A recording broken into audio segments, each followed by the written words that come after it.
What's up, tribe? How you guys doing? Go ahead and hit that subscribe button, and I hope you like this video. This is Ready to Love, Season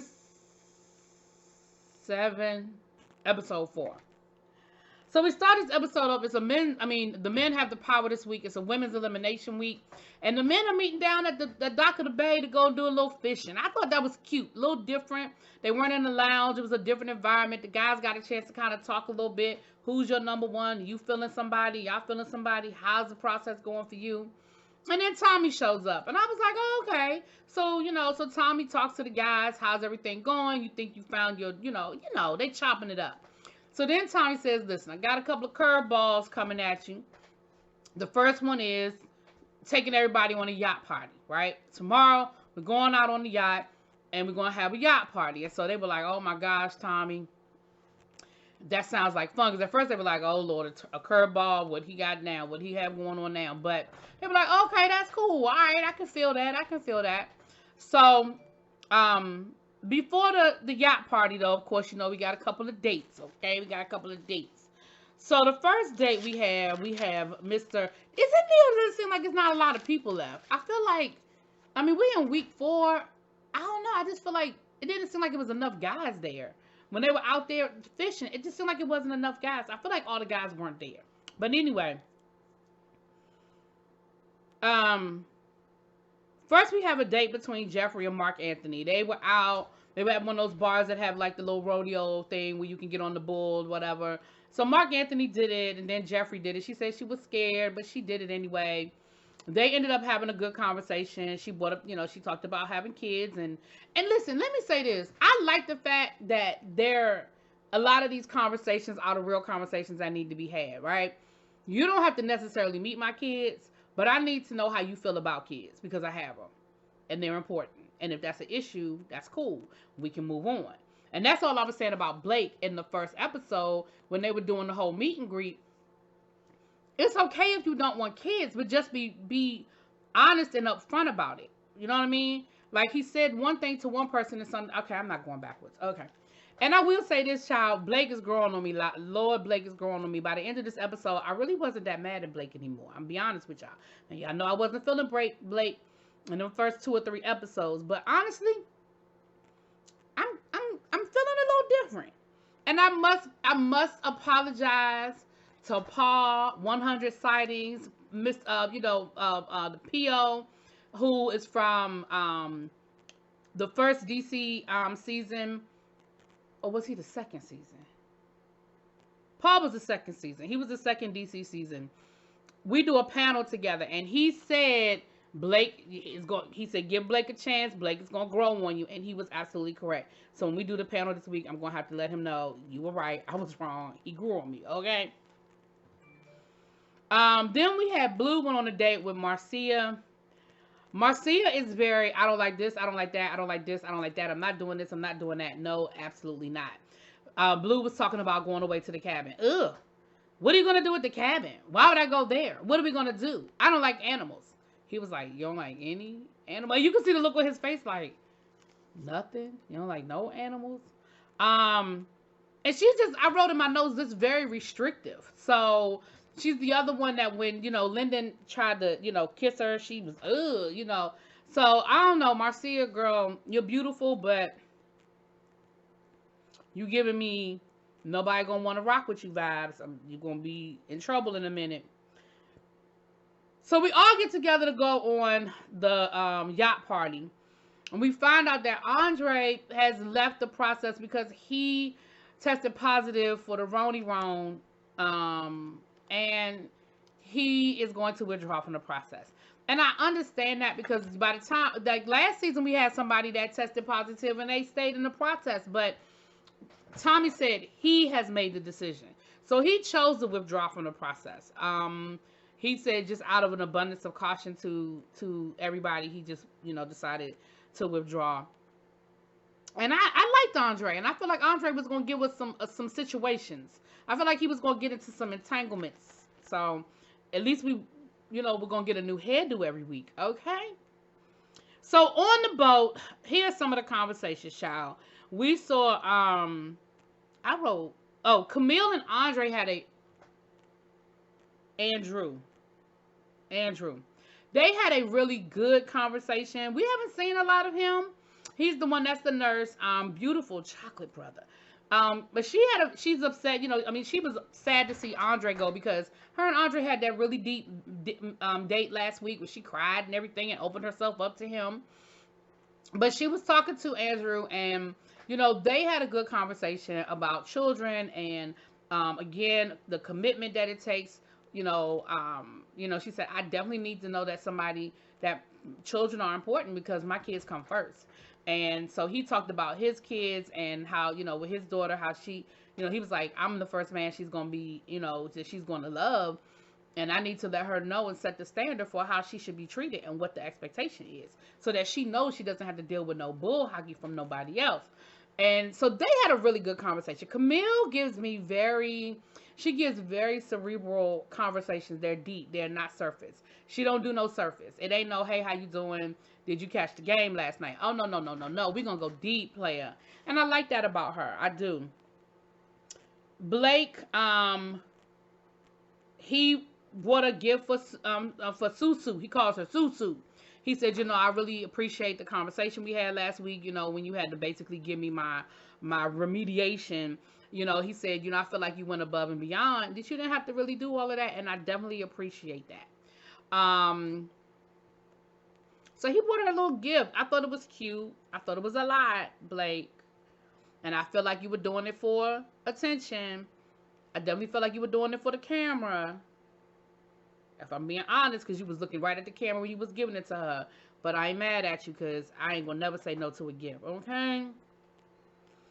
We saw Tony and Morgan. Now, here's my thing. Morgan, girl, you came off very insecure in that conversation. You said that you feel like Tony is not giving you enough attention when y'all are around and that you have to seek him out. He doesn't seek you out. And Tony is telling you, listen, I'm interested. I'm feeling you. We're good. Be cool. Basically, like, chill out. Here's my problem. We have this every season. There's always somebody that is edited. Let me say that. They are edited this way because they may or may not really be doing all this. We know how they play these games, but you are edited in a way that makes you look very insecure, and you understand this process. You know that you are dating 10 people at one time. 8, 6, 7, 5, 4, 3, 2. You know what the situation is. If this man is saying, listen, I'm interested and we're good, he got to play the rounds. He has to move around. But again, we only get part of the conversation. Maybe he don't call her. Maybe she feels like she's always calling him. I don't know. But it was a turn off to watch because it came off very whiny to me. It came off very, well, are you sure? Are you sure? Even when he got up, and he was like, you were like, come back. Make sure you come back fast. Make sure you hurry up. Hurry up and come back. You promise? You promise you coming back? He was like, I'm coming back. And I was just like, girl, you're doing a lot. You're doing a lot right now.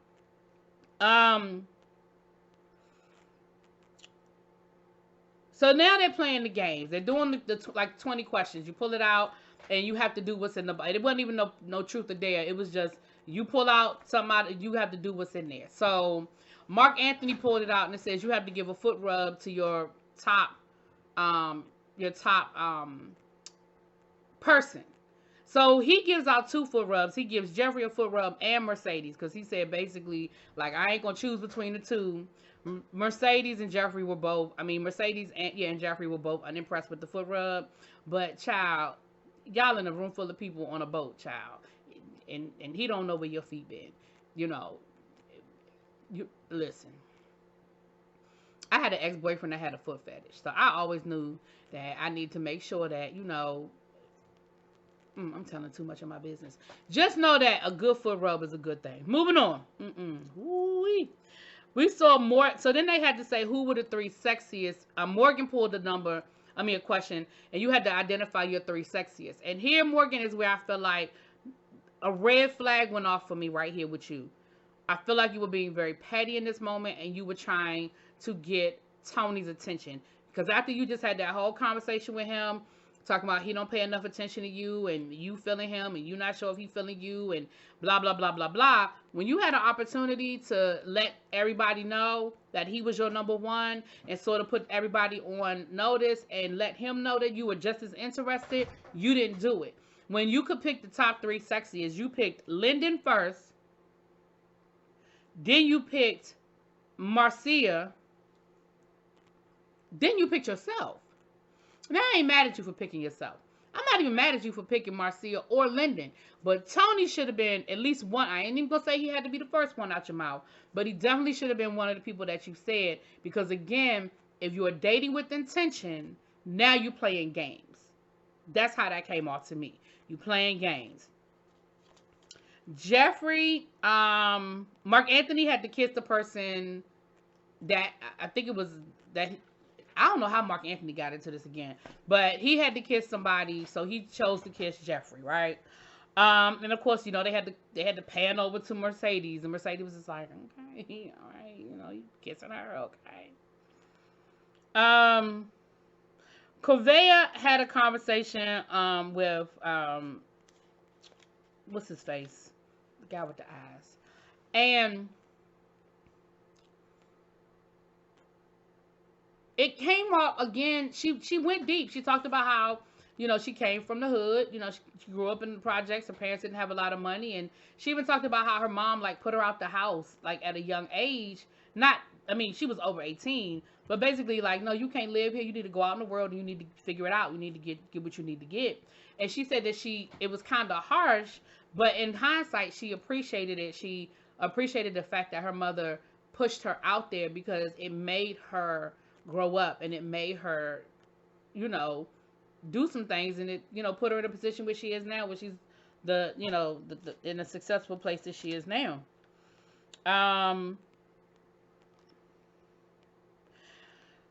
Blake went to go talk to Jeffrey after what happened last week and after what he found out went down in the lounge last week. He wanted to sort of clear the air with Jeffrey because he said, I don't know where she getting this from. I never told her she was my number one, my only. I never told her none of that, and I really didn't appreciate it. And what I can appreciate is I like the way Blake handled it. First of all, he waited. He didn't roll up on her as soon as they got on the boat. Well, at least the way it's edited. He waited until he felt like it was a good time to talk to her. He pulled her away from everybody. He didn't talk to her in front of a group or a crowd. And he said, I wanted to just... She had an attitude off break, which tells me she knew why he wanted to talk to her. Which means that I'm still side-eyeing you, Miss Jeffrey, in the story that you telling. I'm still side-eyeing you, ma'am. But she was just like... He said, well, she was like, what? Well, what is it? What do you want? What do you want to talk to me about? You know? And he was like, well, after last week, you know, I found out, you know, and what I feel like Blake was trying to do, he was trying not to let Jeffrey know that Susu told him everything that went down, because yes, he got remediation, so he's supposed to know what people said, like, oh, well, the ladies feel like you're not being open enough, or the ladies feel like, you know, that you're just kind of on a friend level and you need to do. But she wasn't supposed to give him the scoopity scoop, and I feel like she did. I feel like Suzette told him, or Suzanne, or Sue Charles, or Susu. I feel like she told him Jeffrey did this, that, and this is what this said, and this person said, and I feel like he got the whole scoopity scoop, which is why he bought her that nice bracelet and said, you didn't have to do what you did, but I appreciate it. And Jeffrey knew it too. And Jeffrey was like, well, what exactly do you have a problem with? And he didn't want to say specifically what the problem was, because again, I think he didn't want to put it out there that the word for word got back to him. And I feel like maybe Tommy is emphasizing this season, about stuff in the lounge, staying in the lounge. At least make it look good. And I feel like that's why Blake was really talking in broad statements. And Jeffrey wanted him to be specific. Like, no, tell me, I need to know exactly what. I need to know. Tell me. And so Jeffrey was like, well, how am I supposed to respond to something if you won't tell me what it is? If you won't tell me what the problem is, how can I respond to the issue? If you won't tell me what the problem is, how do I respond? And I feel like that was the problem. And Jeffrey never really had any intention of having an honest conversation, I don't feel like. And so she made it as hard as possible. And I said that man's name was Andrew. That man's name is Anthony. But anyway, moving on, child. It is what it is. So that went nowhere, and Jeffrey was even more upset, and so was Blake. So, so Tony had a conversation with Jamanika. Is that her name? Jaquana, Jaquanique. Y'all know who I'm talking about. And she talked about looking for love, and she actually cried a little bit and talked about how, basically it's been a hard road, trying to find love and people who are intentional and mean what they say and say what they mean. And she's just really, she don't want to play no games. Okay. So we get to the lounge, aka outside the boat. The guys were talking to Tommy. Now, the three names that came up were Marcia, Jeffrey, and Corvea. Here's the problem, and I know that's what we're here for, right? We're here for all of the conflict and mess. So here's the problem. One of the guys wants to use the save. The other guys want to save it. Like, why are we using it now? It's so early in the process. We may get deeper in the process, and we may want to, save somebody else. I feel like the deeper in the process y'all get, the harder it's going to be to make a decision to save somebody, because the more and more people couple up and have, this is my top, this is my top, this is my top, the less you're going to be concerned about somebody else's connection going home, and the more you're going to want your connection to stay. Does that make sense what I'm saying? So they're having this whole situation, which has turned into a really very contentious, right? We don't really know what the vote was and whether they decided to save anybody or not, but we know that the three people at the bottom are Corvea, Jeffrey, and Marcia. So they come back together, and Tommy calls them, Tony calls all three of them down to the group and tells them why the three of them are at the bottom. And of course, Jeffrey feels like that she's in the bottom because of Blake. It's just because of Blake. It's only because of Blake. But no, girl, it ain't just Blake. Other guys said your name too. Marcia, like I said, people were like, she just giving a homegirl vibe. Nobody's really feeling her romantically. And then Corvea, they just feel like she just say anything out her mouth and it could be offensive, and she be saying crazy stuff. Child, y'all can say it. Y'all think she'll go digger. Y'all can say it. But of course, they did not tell us who went home. So we didn't get, it's sort of a to be continued, situation. So we won't know until next week. But here's what I think is going to happen. Because Andre is gone, oh no, that's not what forget what I was going to say. We'll find out next week. But here's what I'm going to tell y'all, Ready to Love people. If you want to show previews for next week, you got to do a better job of editing. Because in the previews for next week, I saw Corvea and I saw Jeffrey. So that means if somebody did go home, it was Marcia. Maybe y'all shouldn't show clips of the people that's in the bottom if you don't want us to know who went home. But either they kept all three or Marcia went home. Anyway, let me know what y'all think. I'll talk to y'all later. Peace.